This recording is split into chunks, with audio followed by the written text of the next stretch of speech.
buat ada orang yang bilang kan, beberapa orang termasuk politisi lah, gue masuk PSI kalau Pak Jokowi udah resmi ber-PSI nih, berjaket PSI.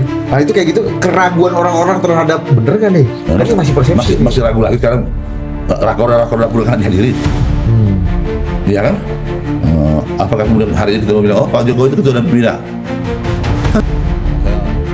Kita berlindung, kita berlindungan, katakanlah PSI. Kalau saya sudah pakai Pak Jokowi, terjadi perbedaan itu, dan kemudian saya periksa, nggak pernah.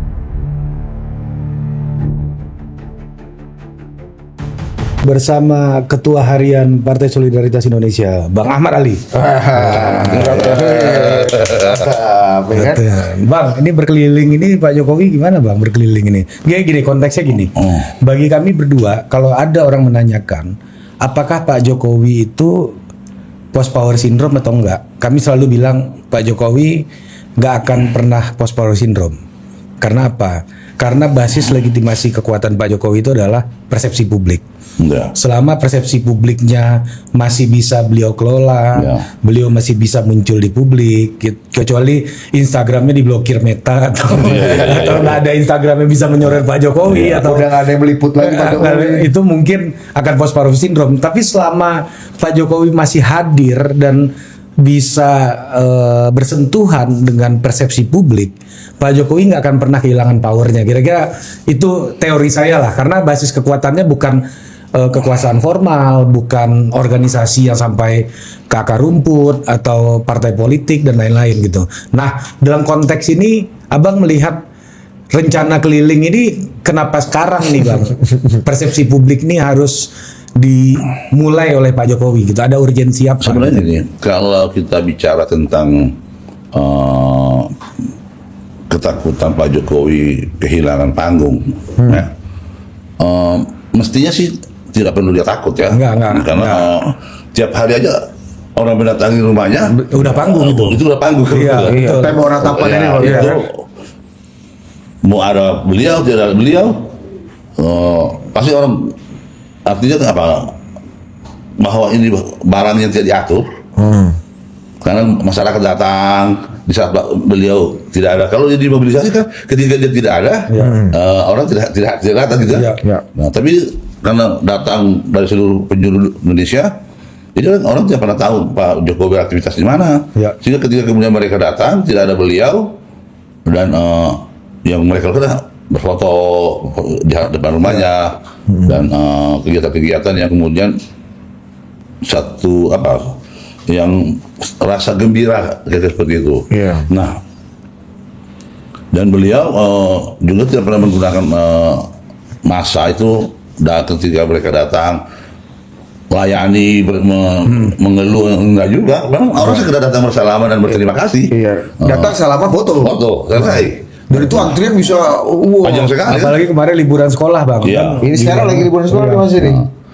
Kemudian masalah berkeliling. Saya pikir gini, harusnya ini juga menjadi satu tradisi yang harus kita jadikan sebagai satu adab dalam politik. Kan selama ini frame yang ke masyarakat politik ini suka dan sering sekali berkunjung ke masyarakat ketika mereka belum menjadi apa-apa, ketika mereka sedang berjuang untuk mendapatkan suara masyarakat, rajin berkeliling ke masyarakat. Tapi ketika mereka sudah selesai, itu tidak pernah lagi mau bersentuhan dengan masyarakat. Nah, harusnya kita lihat pada perspektif itu, ya ini harusnya suatu hal yang harus dijadikan sebagai satu kebutuhan politik untuk memperbaiki demokrasi kita, supaya setiap pemimpin yang berakhir selesai dipilih masyarakat sepatutnya lah kemudian dia berkeliling berterima kasih kepada masyarakat yang sudah mengamanati dia jabatan ketika pada pemilihan presiden 2000 berapa kemarin? 19 kan? Nah, artinya tapi saya tidak mengerti kenapa ketika Pak Jokowi yang berkeliling ini menjadi masalah bagi politisi, masalah bagi partai politik. Nah, Oh, Abang melihat orang menangkapnya ini menjadi masalah, Bang? lah iya kan, ini ada partai yang mengatakan bahwa Pak Jokowi itu sudah tidak hubungan masalah urusan sudah dipecat lah. Tapi kenapa dikomentari? Kan begitu. Nah, kalau kemudian faktor bahwa Pak Jokowi akan menguntungkan partai politik tertentu, katakanlah PSI, mereka juga punya partai sendiri. Mereka juga mantan presiden, ya kan? Nah, harusnya sama-sama lah. Dan itu bagus buat masyarakat. Buat kan? masyarakat. Iya. Nah, dan juga memperbaiki persepsi publik terhadap partai politik sendiri, para politisi Betul. yang hanya gemar rajin berkeliling ketika ada maunya sedang mencari jabatan. Ya, atau jalan pemilu. Ya, jalan pemilu. Nah, ini kan Pak Jokowi mencari apa lagi? Pak Jokowi sudah mungkin terpilih lagi kan? Nah, saya pikir ini hal yang, tapi ya itu juga kemudian Pak Jokowi mungkin salah satunya presiden yang ketika selesai menjadi presiden selalu Ya. dirindukan karena suka dibicarakan, suka dipusingkan. Kan gitu. Nggak pernah berhenti ya, karena kekuatannya tadi persepsi. Orang geli terus harus Ya. ngomongin Pak Jokowi tiap hari kan, Bang? Kalau hari saya kenapa baru sekarang, kan beliau baru sehat. Oh iya. Ya, beliau baru sehat dan janjinya kalau dia sudah sehat dia akan berkeliling untuk memenuhi undangan masyarakat. Tapi tujuan utamanya Pak Jokowi berkeliling itu apa, Bang? Kalau boleh tahu gitu. Masa Pak Jokowi butuh popularitas lagi? Masa Pak Jokowi butuh dibicarakan lagi, Bang? Pak Jokowi di dalam rumah aja dalam kondisi kurang begitu sehat, orang datang gitu tiap kali beritain. Ya artinya kalau normatifnya kan beliau pasti menghadiri undangan, undangan masyarakat. Ya juga menghadiri undangan PSI. Oh iya. Artinya pada titik itu ada yang salah. Menurut saya nggak ada yang salah. Ketika Pak Jokowi mengambil berapa kartu anggota PSI, dan ketika dia menjadi anggota PSI dan dia bertanggung jawab untuk membesarkan PSI, kenapa dipermasalahkan? Emang udah ambil anggota PSI Pak Jokowi? Dengan waktu Kongres di Solo itu kan mungkin Ari masih ingat Iya. pernyataannya beliau akan membesarkan PSI dan lain-lain. Sungguh-sungguh. Nah, itu di Makassar. Oh, yang ke Makassar ya, yang pakai ini ya. Pakai topi yang Topi itu, Pak. Iya. topi perang itu. Oh, itu topi perang tuh ya. Jadi dari situ saja kita sudah bisa menyimpulkan bahwa kalau dia bukan anggota partai, urgensinya dia ada apa di rakernas itu, ya kan? Nah, artinya bahwa saya berkesimpulan bahwa dia adalah anggota Partai Solidaritas Indonesia. Nah, ketika dia menjadi anggota dan nanti pejabatannya yang mudah-mudahan dia menjadi ketua dan pembina di PSI, saya pikir itu satu rangkaian. Kan ini juga banyak orang yang kemudian mengatakan, kata tidak mau pusing. Wong Pak Jokowi aja waktu masih menjabat jadi presiden, PSI tidak lolos. Kan begitu? Ya karena saat itu dia mengurus partai lain. Hah? Karena saat itu dia kan mengurus anggota partai lain waktu itu kan. Oh, maksudnya masih anggota Iya. anggota partai yang lain. Iya. Belum. Iya. Iya dong. Iya. Iya. Gue baru nambung gitu. Iya benar. Iya. Jadi ya wajar saja. PSI Ya tidak. PSI kan saat itu hanya Iya, mengandalkan Mas Gibran, Kaisang, toh. Iya. Ya. Dan yang teman-teman lama di PSI, sehingga kemudian struktur kepengurusan juga tidak lengkap. Nah, hari ini ketika dia menjadi untuk menguji tesis yang diajukan oleh teman-teman yang kecewa tentang Pak Jokowi yang berkeliling, bahwa Pak Jokowi itu tidak lagi apa-apanya, ketika dia masih jadi presiden saja tidak bisa meloloskan PSI kan. Ya. Sekali lagi waktu dia masih jadi presiden, memang Dia KTA-nya partai lain. kerjanya partai lain, kan gitu. Udah benar Pak Jokowi yang ngurus PSI. Iya. Karena KTA-nya partai lain. Kalau ngurus PSI malah salah. Salah. Nah sekarang sudah dicabut KTA-nya, ya kan? Terus dia Ngurus PSI malah disalahin juga. disalahkan lagi, kan? Iya. Terus apa masalahnya nih? Iya. Apa bedanya saya yang berkeliling? Saya orang Sulawesi, saya di Jakarta, ke daerah-daerah keliling. Apa urusan saya? Ya kan saya pengurus partai, kan pengurus PSI. Iya, Sama membesarkan partai. sama dengan Pak Jokowi ketika kemudian dia selesai jadi presiden dan kemudian dia berkeliling, dengan tidak KTA partai lain lagi. Ya. Terus kenapa diributkan gitu? Meskipun hingga saat ini Pak Jokowi belum ber-KTA PSI, Bang. Kenapa, Bang? Pak Jokowi tidak segera siapa bilang tidak ber-KTA?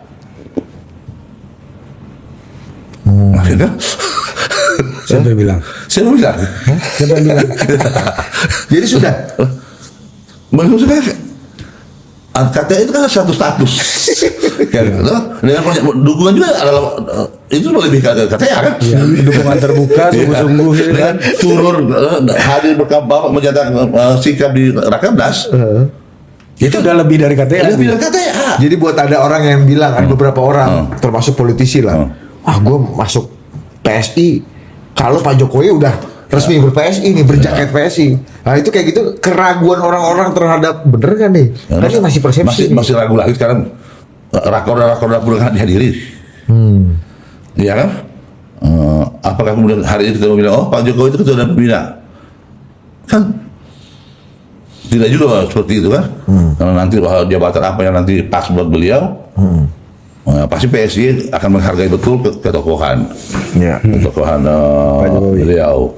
Ya mungkin di partai lain pernah dihargai, ya mungkin nanti di PSI akan diberikan jabatan yang pantas. Cara menghargai orang yang berkontribusi.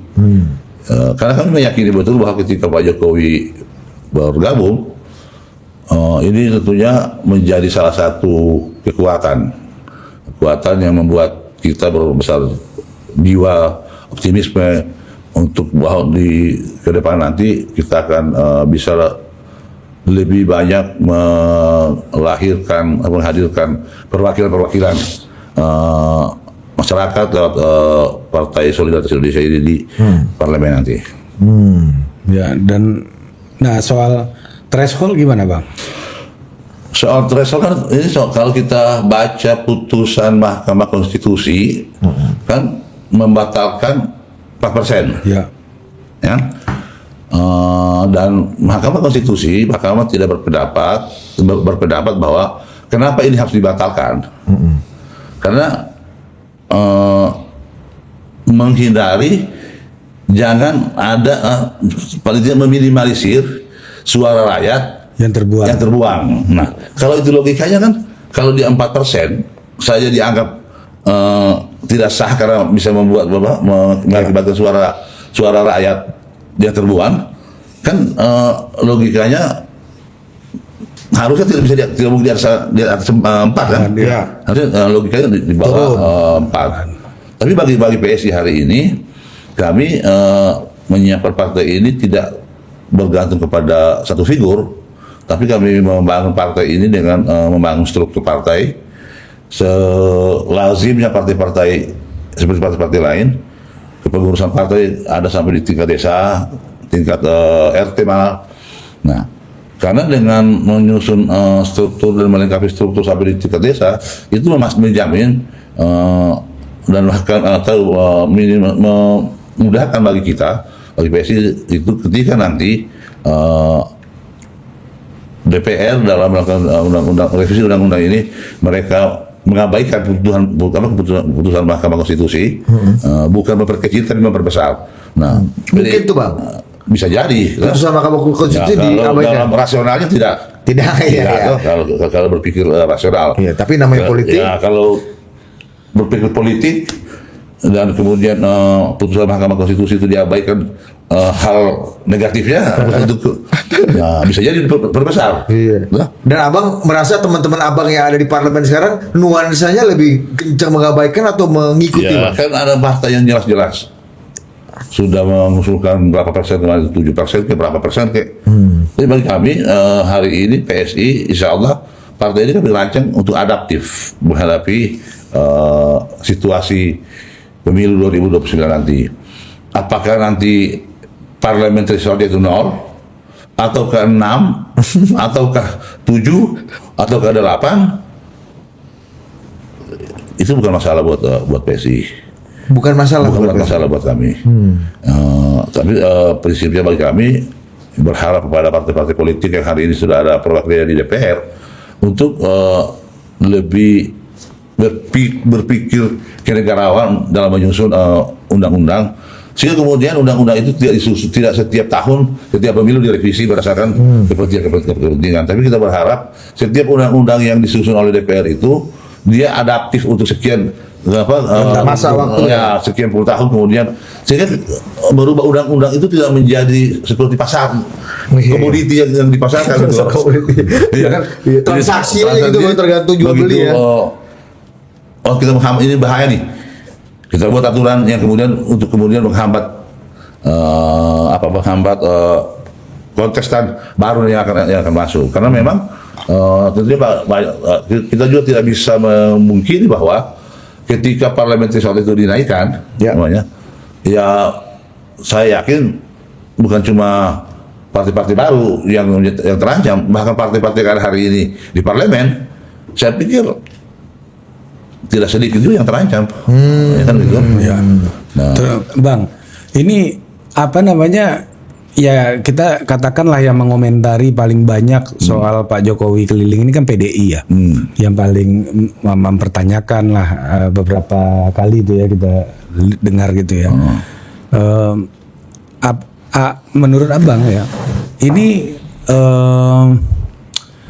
kalau melihat hari ini memang PSI merasa nggak persaingan? Ya logikanya kan sekarang PDI yang udah besar di parlemen nih, PSI kan belum masuk parlemen gitu kan, tapi agak serius nih mengurusi PSI ini kan.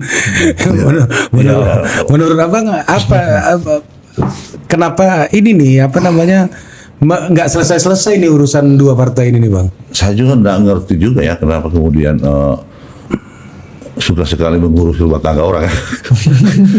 Ya, barang yang sudah dibuang oleh mereka kan, karena ini tidak berguna lah apalah. Tapi ketika kemudian dia berada di tempat lain dipusingkan. Nah, makanya saya bilang ya ayolah kita masing-masing mengurus diri kita, rumah kita, supaya kemudian kader-kader kita tidak pindah partai kan gitu. Ya. Caranya apa? Ya buatlah nyaman. Saya yakin betul kalau kemudian partai-partai ini kan ketakutan partai terhadap Pak Jokowi ini kan ketika kemudian dia turun keliling akan berefek. Jadi loyalis Pak Jokowi selama ini beralih partai tertentu akan bisa berpindah ke PSI. Nah sehingga kemudian diributkan terus ini kan. Nah di sisi lain saya tidak mengerti sisi apa yang mereka permasalahkan. Siapa mereka permasalahkan? Katanya sudah tidak berguna, sudah dipecat, tidak lagi hubungannya dengan mereka, PDIP. Tapi sampai hari ini itu tuh dibicarakan. Membicarakan ke Pak Jokowi mau keliling. Pak Jokowi mau keliling. Kenapa ketua umumnya Ibu Mega kan mantan presiden juga, anaknya proklamator malah. Betul. Dulu abang masih kan ya beberapa tahun lalu Pak SBY itu keliling Jawa loh, pakai bis, iya kan bang? Berhenti ngelukis, ikut tim voli, ya kan? Itu kan keliling sama aja kan bang? Apa bedanya? Iya kan bang? Iya. Pak SBY mantan presiden, ketua majelis tinggi partai, ya ketua umum kan? Ketua umum, iya anaknya ketua umum. Nggak ada, maksudku nggak ada yang protes juga. Iya, ini sama-sama presiden 2 periode. Kenapa tidak jalan saja gitu loh? Mereka sama-sama. Yang ditakutkan sama Jokowi apa? Karena dia mantan presiden, dia berkuasa, 10 tahun. Kemudian Pak SBY 10 tahun. Iya, mantan presiden. Ya, mantan presiden. Ibu Mega, ya, mantan presiden. Ya, walaupun dia agak kurang-kurang waktunya kan? Iya, 3 tahun lah. Ya, 3 tahun kan? Nama menggantikan Pak Gus Dur waktu itu ya, mengambil bela-bela tim. Tapi ini sekian PDI mengatakan kalau harusnya Pak Jokowi itu keliling untuk bertanggung jawab gitu kepada rakyat atas infrastruktur yang tidak benar, semua pekerjaan yang tidak benar. Karena Pak Prabowo kerja hari ini itu menurut Sekjen PDI, kesulitan Pak Prabowo sekarang adalah warisan dari Pak Jokowi semua, katanya gitu. Jadi yang berdosa Pak Jokowi diselesaikan oleh Pak Prabowo hari ini, dan Pak Jokowi keliling itu harusnya bertanggung jawab ke orang-orang. Minta maaf gitu. Iya, minta maaf. Bukan dosa ini bahwa nanti kita uji. Seberapa banyak orang yang meminta pertanggungjawaban dan seberapa banyak orang yang berpesta ketika dia datang kan gitu. Yang berterima kasih ya. Gitu. Jadi kalau hari ini PDIP menilai perjalanan Pak Jokowi kali ini sebagai bentuk pertanggungjawaban, ya itu nggak salah. Karena masalahnya kan seperti itu sebagai calon mantan presiden atau kepala daerah, setiap sekali selesai melaksanakan tugasnya, dia Harus bertanggung jawab. harus bertanggung jawab, mengunjungi masyarakat, berterima kasih. Kan bertanggung jawab Pak Jokowi sudah selesai di DPR. Ya. Kalau kita bicara konstitusinya kan, Ya. tapi secara moralnya dia berpilih. Apakah betul Pak Jokowi ini ketika dia selama menjadi presiden membuat banyak kerusakan di negeri ini? Ya kalau itu kan berarti menikmati PDIP dulu kalau seperti itu kan. Karena beliau yang harusnya bertanggung jawab. Ya. Karena dia yang mengusung Pak Jokowi.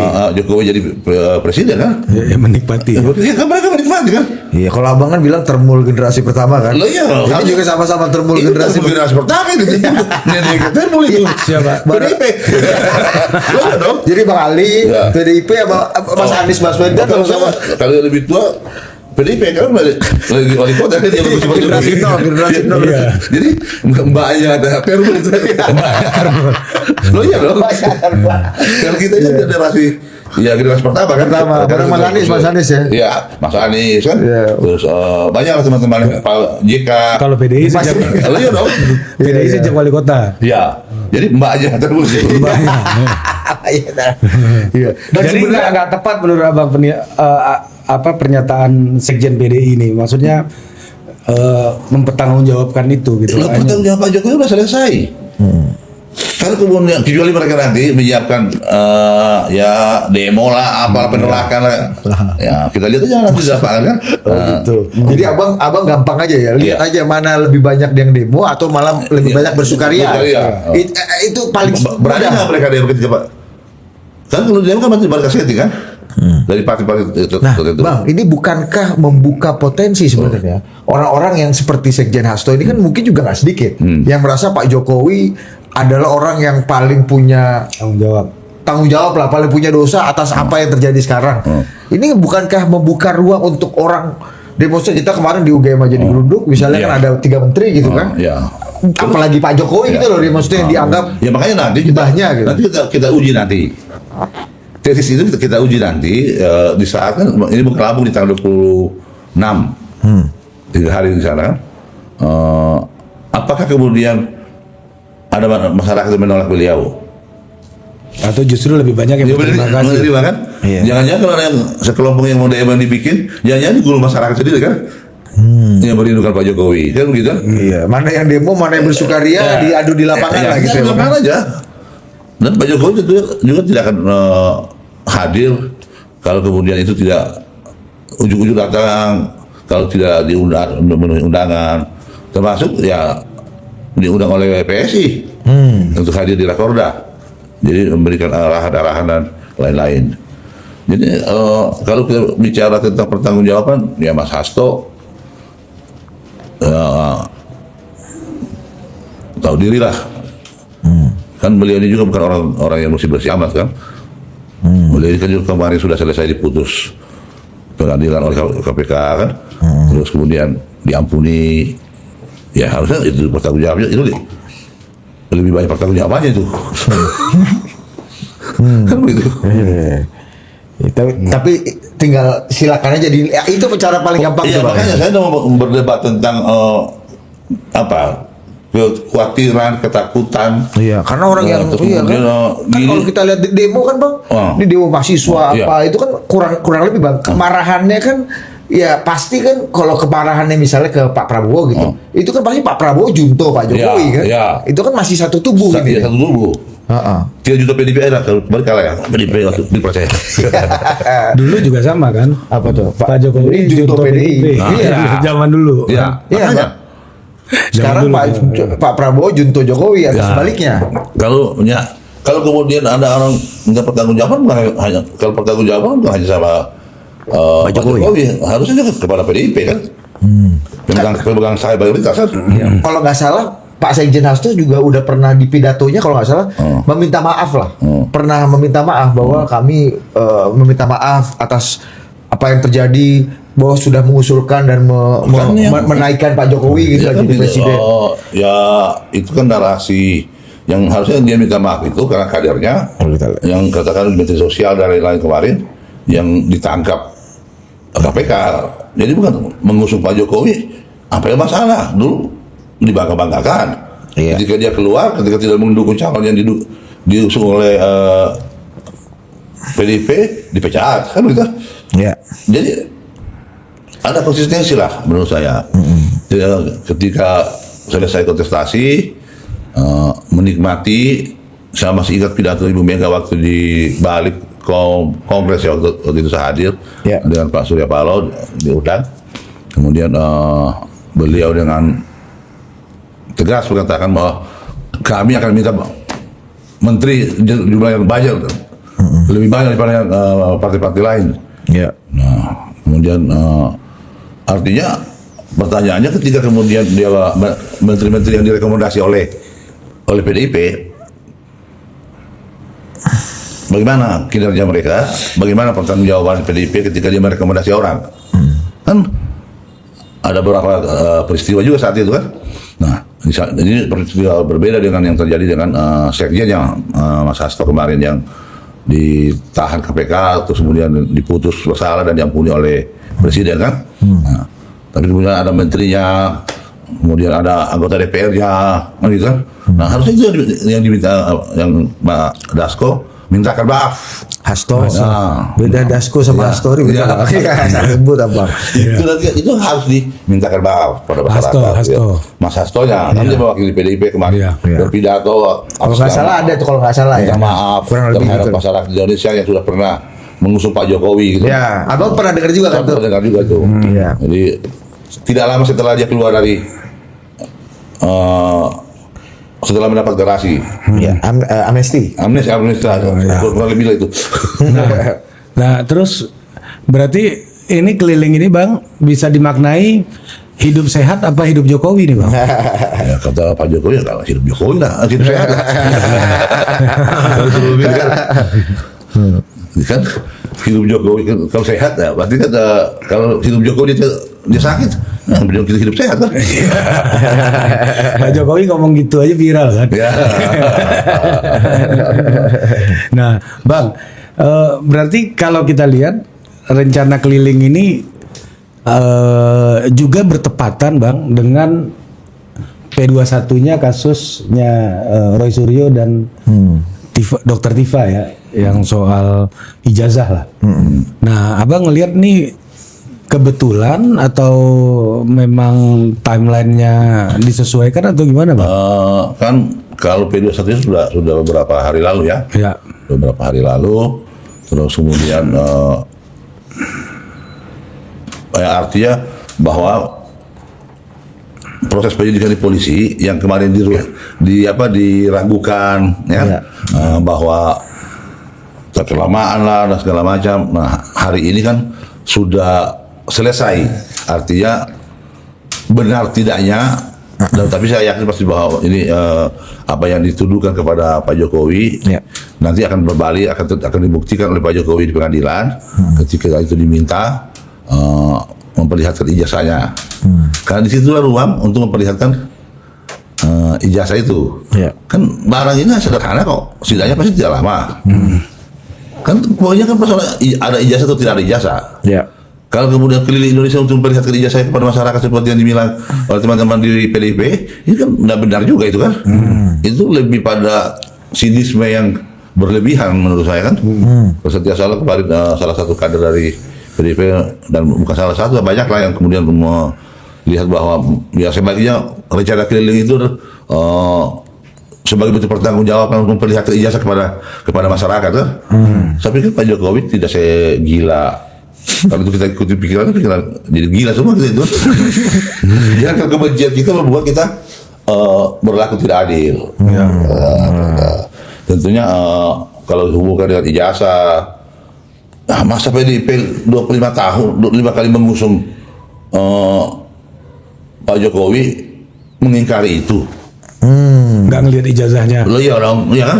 Oh iya ya. Masa harus mengingkari itu lagi? Itu partai pengusung Pak Jokowi sejak wali kota ya Bang ya? 5 kali mengusung loh. Masa lo mau diusung nih? Terus Apa ke bawah? Yang pertama diperlihat ke administrasi ijazahnya. Iya. 5 kali ya. 5 kali. Terus kemudian sekarang di belakangnya mengingkari semua itu kan. Iya. Nah itu ya kemudian sekali lagi walaupun sudah berpisah, tapi ingatlah ada satu waktu kebersamaan. Coba kalau itu hanya ketika kita marah pada orang, jangan terlalu lama. Move on cepat-cepat dan mengingat hal-hal baik yang pernah dikerjakan bersama-sama. Jangan-jangan masa-masa manisnya, masa-masa indahnya lebih lama dibanding masa suramnya gitu kan, Bang? Ya. Kenapa? Iya kan? Kan 9 tahunnya manis tuh. Ya, harusnya kalau mau ditambah 9 tahun plus hampir 3 tahun gubernur DKI dan 10 tahun Solo. 10 tahun Solo. Ya, Manis sekali harusnya gulanya udah kental manis. Iya kan, Bang? Betul. Harusnya gulanya udah gak bisa diaduk. Ini kok ini minuman isi gula semua nih, gitu ya. Itu tiba-tiba jadi pahit. Itu Bang, itu logika ini aja ya, logika cepat aja tuh. Ya, artinya itu kebencian itu jangan dipelihara. Tapi ketika memang orang itu salah, jangan karena kemudian setelah tidak bersama lagi gitu loh. Dulu mati-matian bela. Iya. Terus kemudian hari ini mati-matian menghina. Iya. Ini gue koreksi tadi. Yang minta maaf Bang Deddy Sitorus. Ternyata dia bilang mohon maaf lah Jokowi hadir dalam panggung politik, dosa kami itu katanya. Jadi itu menurut hadirnya Pak Jokowi dalam panggung politik adalah dosa kami lagi. Mohon maaf itu mungkin begini. Mohon maaf pada masyarakat karena Pak Jokowi tidak lagi bersama kita. Kita kalah kemarin.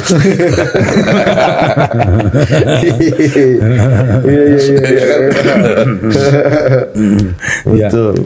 Nah, kalau menurut Abang, Bang, ini isu terbaru lagi nih. Apa Roy? Gue mau nanya ini ya.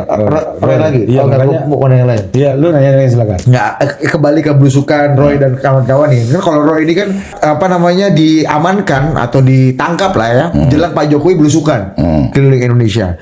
Nah, Abang ngelihat ini kan kemarin juga akhirnya ditangguhkan, nah akhirnya bisa keluar lagi dan kayaknya Bang Roy juga, Mas Roy juga ngomong lagi gitu, Bang. Berpidato lagi gitu. Abang ngelihatnya gimana nih, Bang? Kok penegak hukum mau gitu memberikan apa namanya pengampunan dengan mengeluarkan lagi atau menangguhkan penahanannya jelang Pak Jokowi keluar. Ini gimana cara kita membaca secara politik nih, Bang? Peristiwa ini. Proses ini kan sebenarnya kalau di kejaksaan dan penahanan itu kan kalau normatifnya menghilangkan barang bukti, mengulangi perbuatannya, atau kemudian melarikan diri, ya gitu. Nah, itu subjektivitasnya penyidik kan. Nah, dari unsur-unsur itu harusnya masyarakat bisa menilai itu, kan gitu kan. Nah, ketika seseorang apalagi ada residivis di situ kan, yang harusnya itu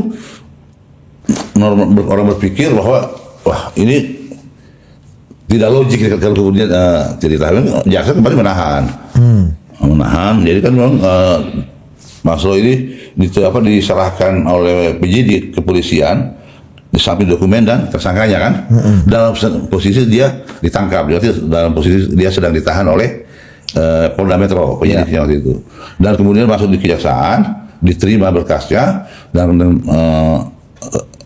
tersangkanya, nah masuk diteruskan ke rutan dan tiba-tiba dia dikeluarkan. Nah itu dikeluarkan, kalau dikeluarkan itu kan ada yang menjamin.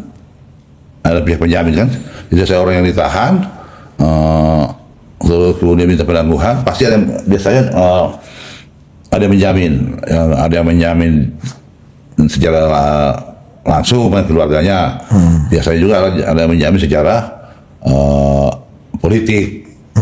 Nah jadi proses ini nanti kan kita tinggal menunggu hasil persidangannya. Jadi tidak ada hal yang luar biasa sih. Dan ini tidak mengganjal rencana Pak Jokowi untuk belusukan. Nggak ada hubungan sama sekali. Nggak ada gangguan. Nggak ada hubungannya. Kan ada hubungannya bahwa kalau ada perasaan kecewa umpamanya ya manusiawi, tapi saya tidak melihat itu ada pada dari Pak Jokowi kan. Pak Jokowi terbiasa lah Iya.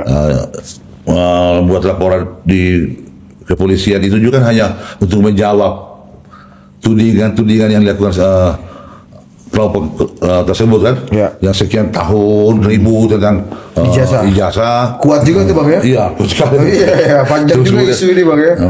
Ketika diributkan disuruh melapor. Ketika dia melapor disuruh cabut. Dianggap jahat karena melaporkan mereka. Nah, terus bagaimana? Jadi kalau saya pikir-pikir Pak Jokowi ini manusia paling siap kalau hidupnya. Paling banyak difitnah dan disalahkan, dan beliau tidak serta-merta menggunakan kekuasaannya untuk menghabisi mereka kan. Ketika proses selama ini kan dituduh mengintervensi, tapi kan faktanya di polisi gak ditahan. Di mana di Kejaksaan ditahan, ya, ditangguhkan. Terus di mana intervensinya dia, di mana kesaktian Pak Jokowi mempengaruhi mengintervensi pemerintah yang ada hari ini? Iya. Bang, kenapa treatment yang diberikan kepada Rismond berbeda dengan treatment yang diberikan kepada Roy Suryo dan Tifa, Bang? Pasti berbeda karena Pak Jokowi itu kan orang yang tidak pernah mempermasalahkan personal, tapi ketika respon dia kan melapor itu hanya ingin membuktikan saja terhadap tuduhan-tuduhan orang-orang ini kan. Nah, tapi dalam perjalanannya kemudian respon mendapat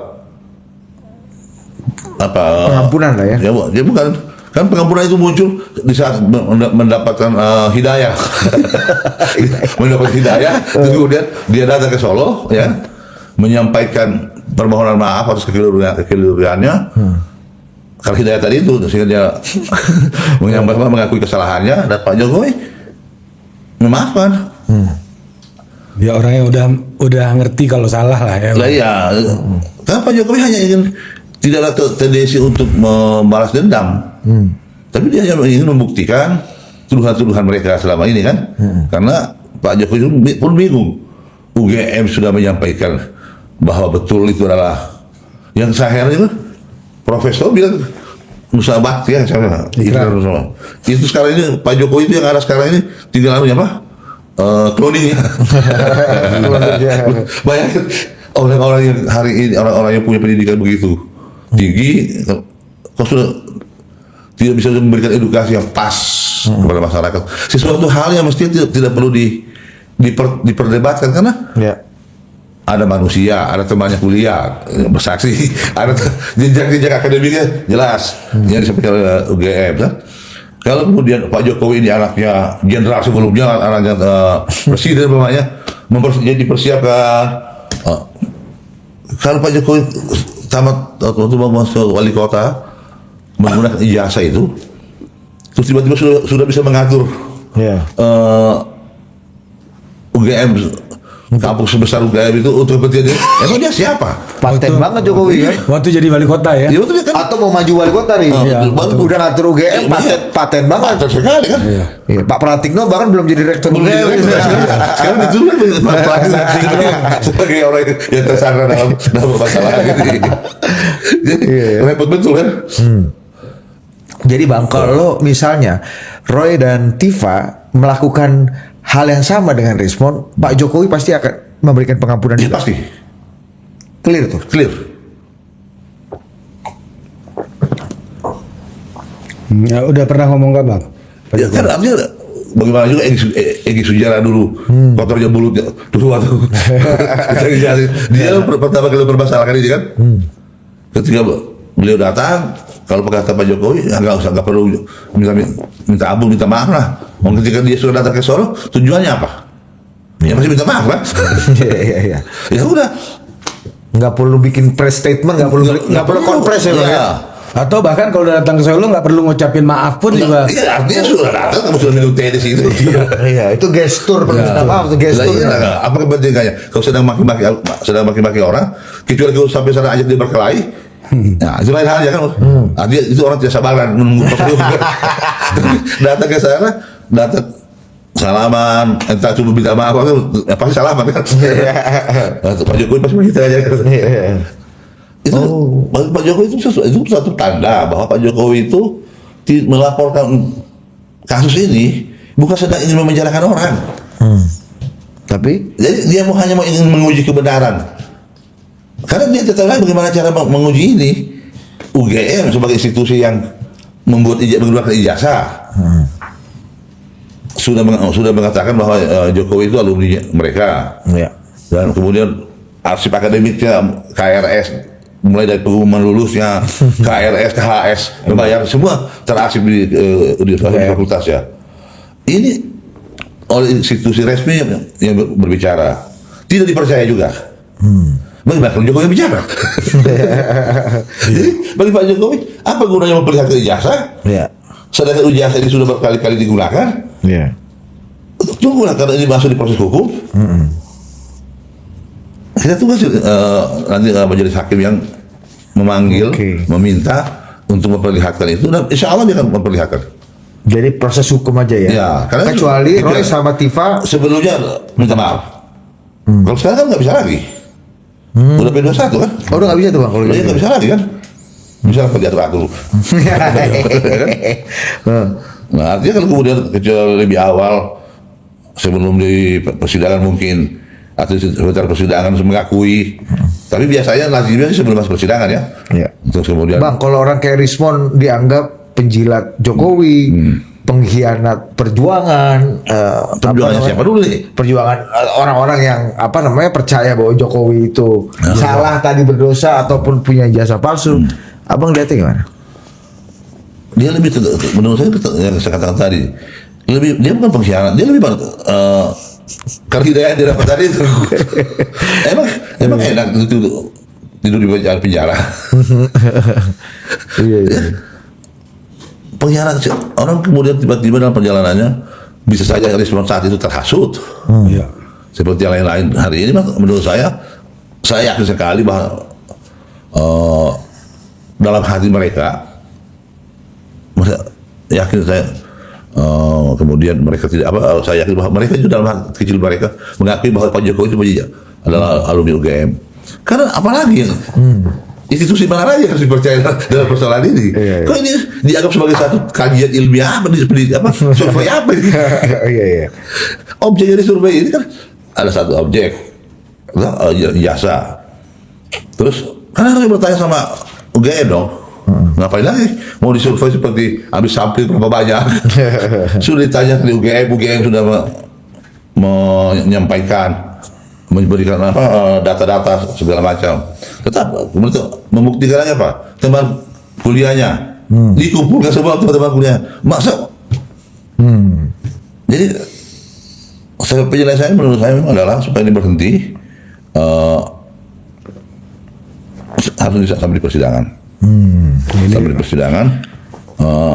Nah, ini justru kemudian nanti selesai di persidangan dan membuktikan bahwa ternyata ijazah Pak Jokowi itu benar asli.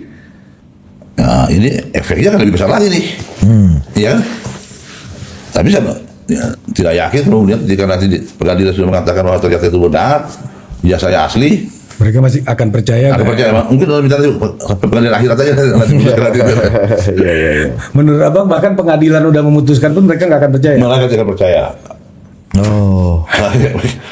Minta diuji, minta ini, minta itu, segala macam.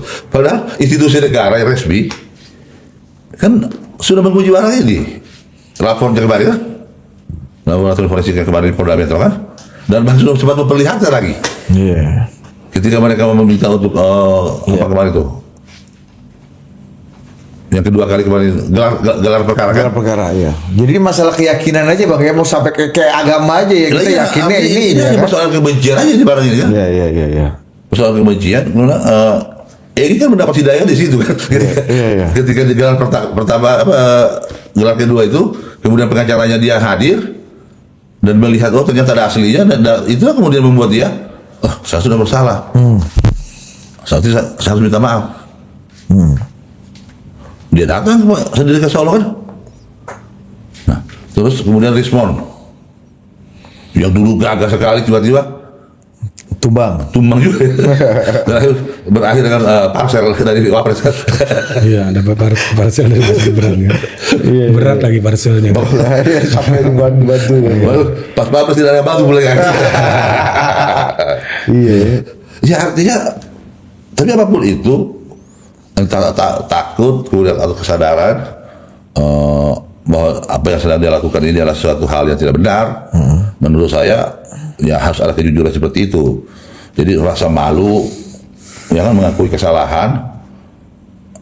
Itu kan tidak. Kalau memang sesuatu hal yang kemudian tidak yakin lagi, kenapa kita berada di situ kan gitu ya? Nah, menurut Abang, orang-orang ini memang inisiatif atau memang ada aktor intelektual lain di belakang ini, Bang? Ya, yang apa?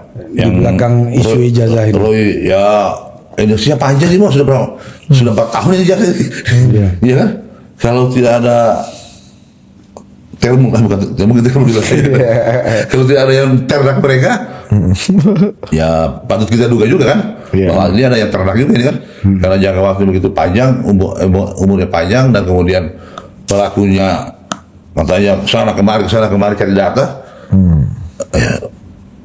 Dari Respon nggak ada pengakuan itu, Bang? Kan Respon yang udah hidayah tadi. Kemarin kan ada menyebutkan. Ya, Rismon ada yang nyebut. Rismon ada ya? Ada yang menyebut, tapi yang disebut-sebut tidak melapor juga kan? Iya. Oh. Yang disebut dia tidak lapor ya. Iya. Berarti kan tidak melapor, ya patut diduga juga kan? Iya, namanya juga patut. Iya. Kan? Masanya Rismon menyebut orang yang membiayai salah satu atau beberapa orang lah. Tapi orang itu ketika memang tidak betul, harusnya berpotensi dong untuk dilaporkan. Ya.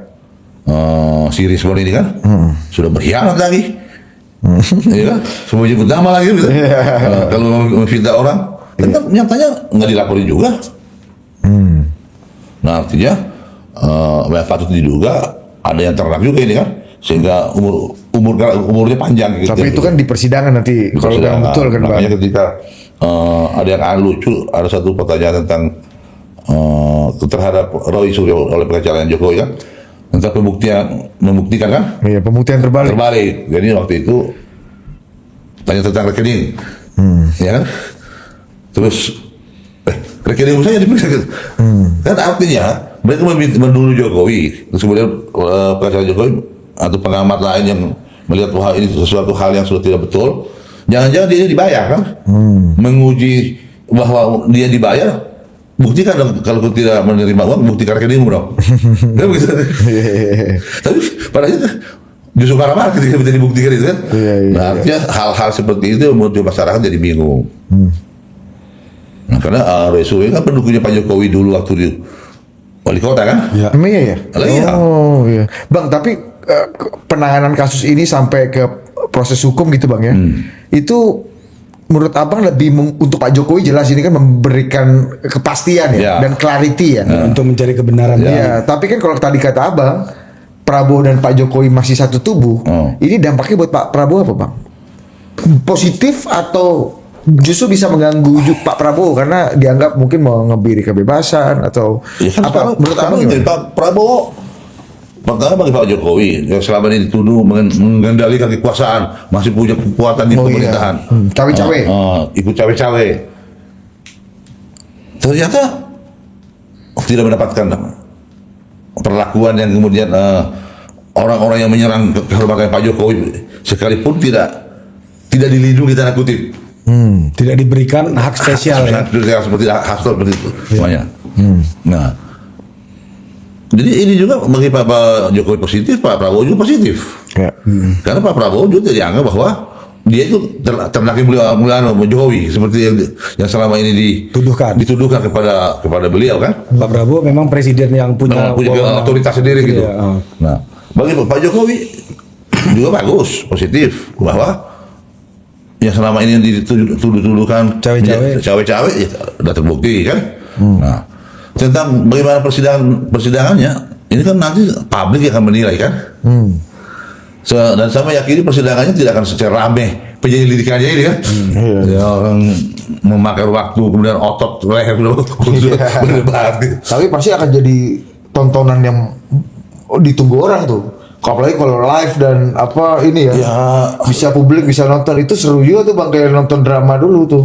Ya, tapi apa yang mau ditonton kan? Apa mau Kan orang penasaran soalnya iya, kan. banyak menonton, iya, tapi nanti menurut saya di persidangan sederhana sekali barang pembuktiannya kan.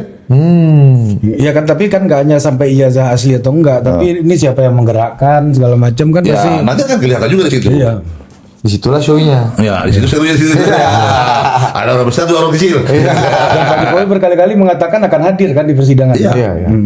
Akan kooperasi. Disitulah Pak Jokowi, cuma di persidangan lah Pak Jokowi mau membawa ijazah dan Iya. menunjukkan ijazahnya beliau. Ya, Gitu. Iya bang ya. betul. Dan itu dia berjanji. Di luar persidangan dia nggak mau. Mengikuti seperti permintaan Pak JK kemarin, Ibu Mega, tunjukkan saja gitu kan. Kenapa waktu itu daftar dia dulu kemarin seperti yang bilang memang kan? Ya bang, kalau kata Dulu Pak, emang PDI nggak lihat ya gitu. Pak JK, emang dulu waktu berpasangan sama Pak Jokowi? Bang, tapi kalau kata Benar Pak, juga ya, nih benar. intermezzo dikit nih. Kalau kata Pak JK, kasih tahu itu terbul itu. Lah bukan dia termu juga. Kalau nggak ada saya Pak Jokowi nggak jadi presiden. Betul itu, kalau itu nggak salah. Itu betul tuh. Betul. 100% betul. 100%. Karena kalau tidak ada Pak JK tidak ada wakilnya kan? Kan KPU hanya diterima oleh pasangan calon bukan satu orang. Iya, Tapi dia harus bahwa dia pasangan. memenangkan, ya itu tidak betul juga kalau itu. Tapi punya kontribusi terhadap kemenangan Ya, Pilpres, iyalah. Pertama bahwa kalau bukan dia Jokowi itu jadi presiden itu betul. Karena kalau tidak pasangannya mendaftar tidak bisa dipilih, tidak didaftar kan? Iya, nggak bisa dikerjain. Dia itu memenuhi syarat, dia memenuhi syarat sebagai satu pasangan Pasangan calon. calon. Ya, kan, gitu. itu tidak salah berarti. Tapi kalau bahwa memenangkan dalam artian kontestasinya, ya tidak bijak juga seperti itu menurut saya. Karena kenapa? Kan beliau kerja juga banyak orang. belum lama dari situ 5 tahun sebelumnya kan beliau kan kalah.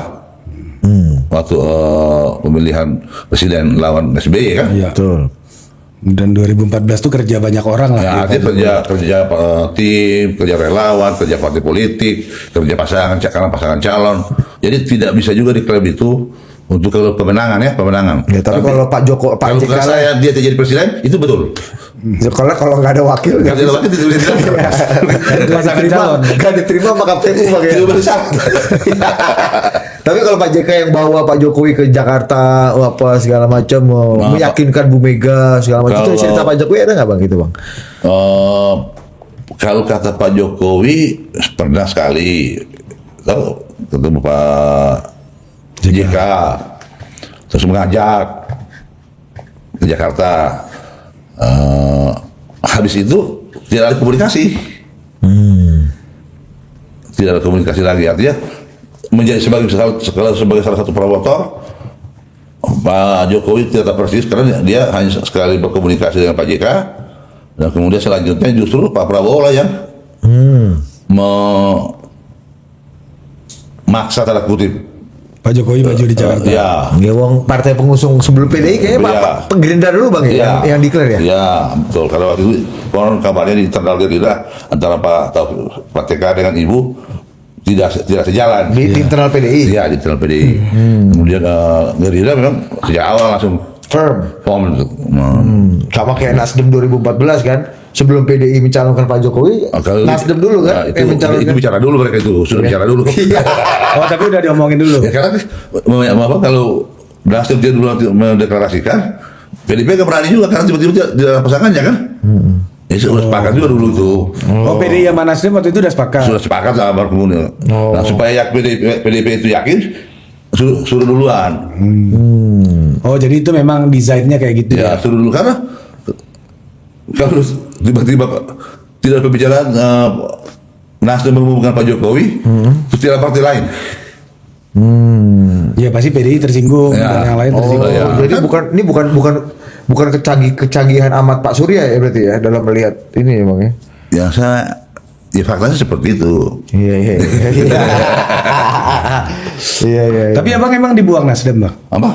Abang yang bilang abang dibuang. Ya, abang dalam wawancara sama kawan kita Diana Valencia ini, abang mengaku dibuang sama Ya Nasdem. kan begini, kalau sebelumnya waktu ketua umum, tiba-tiba kongres, habis itu tidak masuk, tidak lagi. Ini bukan orang seperti itu. Masa wakil ketua umum yang dulu di gadang-gadang jago kan sampai satu waktu di depan Pak Jokowi saya tidak bisa membayangkan ini Nasdem menjadi apa secara lima kali kan gitu Kata Surya Paloh waktu itu di 2019 Ke Pak Jokowi. ketika waktu itu Pak Jokowi minta kepada Pak Surya untuk mendukung saya untuk masuk di Gubernur Sultan 2020 itu langsung di cut oleh Pak Surya karena partai membutuhkan. Tapi kemudian tiba-tiba habis nih mau jadi ketua timnya Anies sekalipun sudah pagi sudah datang pamitan tahu-tahu berubah lagi kan sampai Mas Anies waktu itu mengkomplain ke Pak Surya, menunggu saya dari jam 9 pagi sampai jam 7 malam baru saya datang karena saya ditelepon tidak angkat telepon karena ketiduran, nggak tahu hari itu ketiduran atau HP saya bawa tidak angkat, nggak tahu juga. Tapi itulah kan anunya. Jadi banyak peristiwa, tapi ada hal yang mendasari menurut saya dan sampai meyakini itulah penyebabnya. Apa itu Pak? Itulah yang saya bilang tadi itu. Dibuangnya itu. Ya, karena Tapi itu. kenapa kalau dianggap sebagai aset yang berharga, kenapa dibuang sama Bang Surya? Ya. Kan udah di depan Pak Jokowi udah ngomong Itu ini aset. 2019. Tapi setelah di sini mungkin ini bisa bahaya juga ya kan? Apa bahayanya Mat Ali Nggak buat tahu, Surya Paloh? ada orang baik seperti begini. Ya seperti yang saya sampaikan di CNN kemarin itu adalah satu cerita dan insya Allah kalau kemudian itu dibantah oleh teman-teman dari Nasdem, monggo silakan. Ya, nanti kita adu. Ya kalau ada yang tersinggung, ada yang menganggap itu fitnah, ya silakan saja. Sampaikan di media secara terbuka atau gugat saya. Nah, nanti kita adu. Siapa tukang tagih, siapa tukang ini kan semua ada ini kan. Iya. Saya di Nasdem itu pernah jadi bendahara umum. Kemudian saya jadi Ketua harian. ketua fraksi. Wakil ketua. Ya, Wakil ketua umum. Ya, wakil ketua umum kan. Jadi ya sedikit tahu lah Barang ini. kan. Ini bukan Pak Ajam, tapi Bapak bilang. Iya. Itu yang kalau yang saya katakan kemarin itu kan menyangkut apa yang saya alami pada diri saya. Iya. Tapi keluarga abang kan masih di Nasdem, Bang. Kenapa abang begitu quote unquote agak keras nih? Bukan agak lagi ya. Keras dalam menyerang partai tempat keluarga abang masih bernaung di situ. Kan ini kan bukan partai keluarga. Bagi saya persoalan saya di PSI masih ada istri saya di sini sebagai anggota DPR. Ya. Dan anak saya yang kemarin sampai di PAW. Nah, terus kemudian itu hal yang berbeda. Kan pertanyaannya kan selama ini kan selalu saya keluar dari Nasdem. Tapi yang benarnya saya dibuang dari Nasdem, gitu. Saya tidak tahu besok istri saya kapan. Tapi istri abang terdampak nggak? Kalau dan anak abang terdampak nggak dari posisi politik abang yang vis-a-vis sekarang ini sama Nasdem? Mestinya kalau secara langsung harusnya tidak terdampak sih. Tapi ketika tetap berada di posisi hari ini, di jabatan hari ini, pasti akan terdampak. Terdampaknya bukan cuma nanti kan ketika dia di sana, terus saya di sini, kan semua ingin mempertahankan kursi kan. Berarti kontestasi terbuka, nanti artinya mereka sedang mengaduli Suami istri. Tapi nanti kalau sama-sama masuk parlemen, Bang, masih terbuka nggak kemungkinan kerjasama sama Nasdem ini? sama PSI. PSI sama Nasdem, benar. Kepentingan partai politik itu ketika di kepentingan bangsa kenapa tidak kan? Ini penting nih. Pesan ini dulu Iya. yang penting. Kan? Ya, pesan Iya kan? apa nih kan? Persatuan. Persatuan. bangsa. Ya, itu namanya politik itu kan tidak ada musuh yang Abadi. abadi. Ya. Jadi ketika memang negara membutuhkan PSI dan Nasdem harus bersatu untuk kepentingan negara Iya. atau untuk kepentingan bangsa, ya kenapa tidak kan? Iya. Nggak ada permasalahan secara partai antara PSI dan Nasdem. Kalau Masalahnya personal ada. Biasanya orang nggak ada masalah secara personal, yang ada masalah ideologi. Kalau apa nggak ada masalah secara ideologi, yang masalah personal. Kecuali memang partai itu umpamanya terlalu ikut-ikutan dalam satu urusan yang mestinya tidak perlu dicampuri gitu. Iya. Udah, makin masuk personal nih. Nah, gitu kan ya. Harusnya partai menjaga itu ya. Ya harus menjaga itu. Jadi ya. Karena kalau masuk personal kan masalah juga ya. Jadi keluarga abang akan tetap stay di Nasdem atau akan Hari ini tetap di Nasdem. batas atas apa yang abang dan keluarga ya tetapkan sehingga ini gue udah nggak bisa lagi atau ini masih bisa aku maklumi gitu. Apa bang ininya bang? Saya wakil ketua umum, ketua harian. Ketua harian di PSI. Saya sekaligus imam dalam rumah tangga saya. Jadi harusnya imam, makmum itu mengikuti imamnya kan? Ya. Kan begitu. Sesederhana itu. Seharusnya. Ya, karena dalam konteks bisa baru negara pemahaman nasional. Tapi kan dalam orang menikah itu kan ada perjanjian ijab kabul kan dalam konteks syariat ya kan. Jadi bahwa masing-masing punya hak mau kemana itu juga tidak salah. Tapi di setiap pilihan pasti ada harganya kan. Ya. Yang pasti bahwa Sultan PSI itu harga mati harus satu kursi. Gimana pun caranya. Ya bagaimanapun caranya itu. Ya pasti saya maju di Sulawesi Tengah. Oh, Ya. anggota DPR. Anggota DPR RI. Sultan tuh berapa kursi bang? 6. 6. 6 ya. Itu ya. Satu minimal pasti 4 kali Iya. masuk di situ barang itu. Pasti bisa berjuang lah. Nah katanya gimana, Din? Iya, ini banyak juga yang bilang Ya. abang ini masuk PSI ini untuk minta proteksi. Ini kayak asuransi keselamatan. Terus keselamatan. Iya, proteksi hukum, Oh, gara-gara waktu rumah saya digeledah dulu. Iya, kan ada. Jadi, abang ini pindah Jokowi nih, ya kan? Untuk minta proteksi hukum dan politik. Jadi, Asuransi keselamatan nih, Bang. asuransi keselamatan sama Tuhan aja lah kita minta. Gimana Bang jawabnya, Bang? Begini, itu sih saya sudah dengar dan bahkan terang-terang disebut bahwa saya masuk PSI karena minta perlindungan terhadap Pak Jokowi. Jadi sejujurnya gini, saya ketemu Pak Jokowi itu ketika Pak Jokowi masih presiden.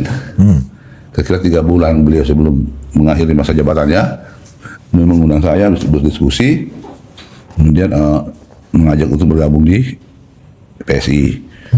Jadi sebelum permasalahan Iya.